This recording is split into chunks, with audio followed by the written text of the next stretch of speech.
How does context change a word's definition? Imagine hearing the word bank in a sentence. Without more clues, you might think of a financial institution. But if someone says, "I sat on the riverbank," the meaning shifts completely. This shows how the situation or surrounding words influence what a word really means. When we talk about understanding definitions, especially for foundational vocabulary, it's important to see how context shapes those meanings. Words are like building blocks of language, but their definitions are not fixed. The core meaning is listed in a dictionary, but in everyday use, the meaning can change based on where and how the word is used. For example, the word light can mean not heavy, or it can refer to illumination. The sentence around it helps us decide which meaning fits best. If someone says, "This box is light," they probably mean it's easy to carry. If they say, "Turn on the light," they mean the lamp or bulb. This flexibility happens because language evolves over time. Words can expand or narrow their meanings through a process called semantic shift. Take the word mouse. Originally, it was just the small rodent. Now it also means a device used to control a computer cursor. The context of the conversation tells us which meaning is intended.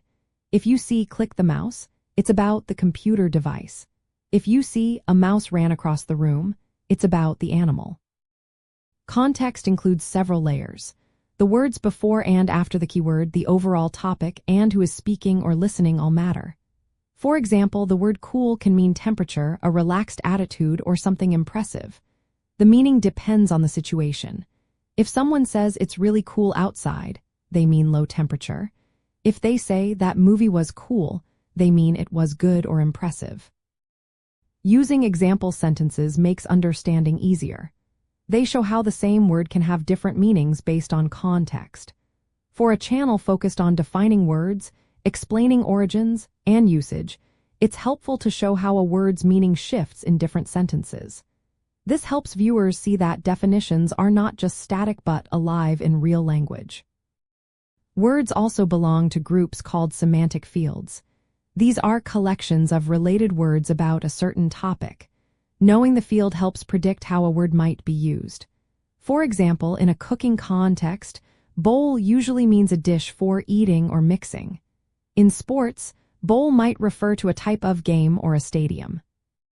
Some words are called deictic expressions. These depend on who is speaking or where they are. Words like here, no, or you only make sense when you know the speaker's situation.